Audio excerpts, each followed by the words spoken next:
السلام علیکم ورحمۃ اللہ وبرکاتہ نحمدہ ونصلی علی رسولہ الکریم۔ محترم سامعین، ہمارے حضور صلی اللہ تعالی علیہ وآلہ وسلم کے والد گرامی کا نام حضرت عبداللہ رضی اللہ تعالی عنہ، ان کا واقعہ سماعت فرمائیں۔ یہ ہمارے حضور رحمت عالم صلی اللہ تعالی علیہ وآلہ وسلم کے والد ماجد ہیں۔ یہ عبد المطلب کے تمام بیٹوں میں سب سے زیادہ باپ کے لاڈلے اور پیارے تھے، چونکہ ان کی پیشانی میں نور محمدی اپنی پوری شان و شوکت کے ساتھ جلوہ گر تھا، اس لیے حسن و خوبی کے پیکر اور جمال صورت و کمال، سیرت کے آئینہ دار اور پارسائی میں ایکتائے روزگار تھے۔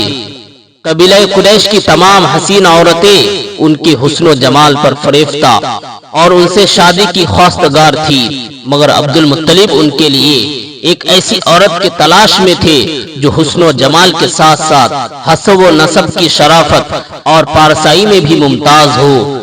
عجیب اتفاق کے ایک دن عبداللہ رضی اللہ تعالی عنہ شکار کے لیے جنگل میں تشریف لے گئے تھے۔ ملک شام کے یہودی چند علامتوں سے پہچان گئے تھے کہ نبی آخر الزماں کے والد ماجد یہی ہے، چنانچہ ان یہودیوں نے حضرت عبداللہ رضی اللہ تعالی عنہ کو بارہا قتل کر ڈالنے کی کوشش کی۔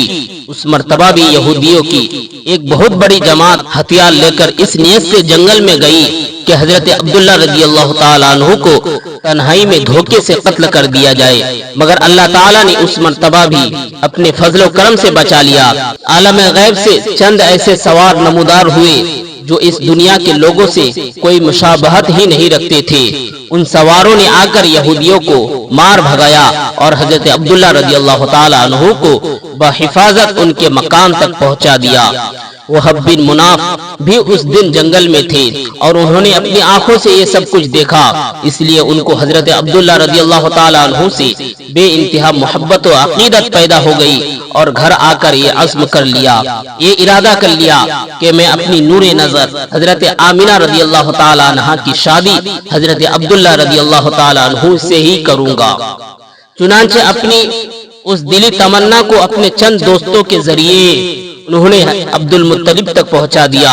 خدا کی شان کہ عبد المطلب اپنے نور نظر حضرت عبداللہ رضی اللہ تعالی عنہ کے لیے جیسی دلہن کی تلاش میں تھے، وہ ساری خوبیاں حضرت آمنہ رضی اللہ تعالی عنہ بنت وہب میں موجود تھی۔ عبد المطلب نے اس رشتہ کو خوشی خوشی منظور کر لیا۔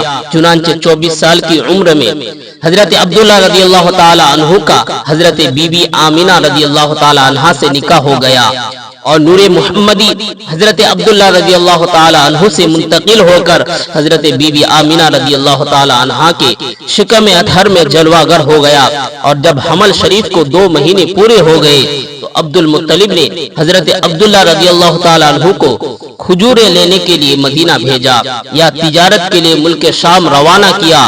وہاں سے واپس لوٹتے ہوئے مدینہ میں اپنے والد کے ننھیال بنو عدی بن نجار میں 1 ماہ بیمار رہ کر 25 برس کی عمر میں وفات پا گئے اور وہی دار نابغہ میں مدفون ہوئے۔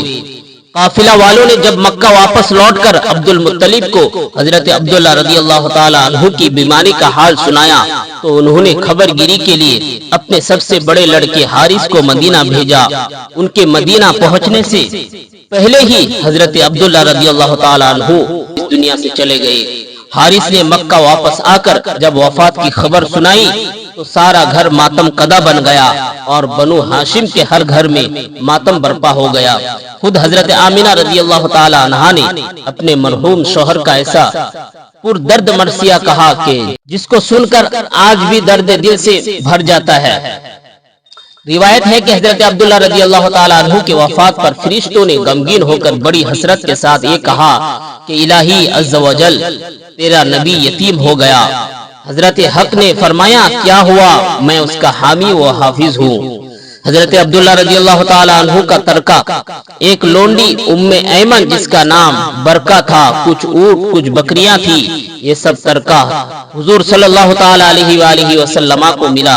ام ایمن بچپن میں حضور اقدس صلی اللہ تعالی علیہ وآلہ وسلم کی دیکھ بھال کرتی تھی، کھلاتی کپڑا پہناتی، پرورش کی پوری ضروریات مہیا کرتی۔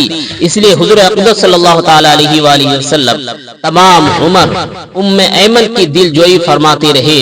اپنے محبوب و متبنہ غلام حضرت زید بن حارثہ رضی اللہ تعالی عنہ سے ان کا نکاح کر دیا اور ان کے شکم سے حضرت اسامہ رضی اللہ تعالی عنہ پیدا ہوئے۔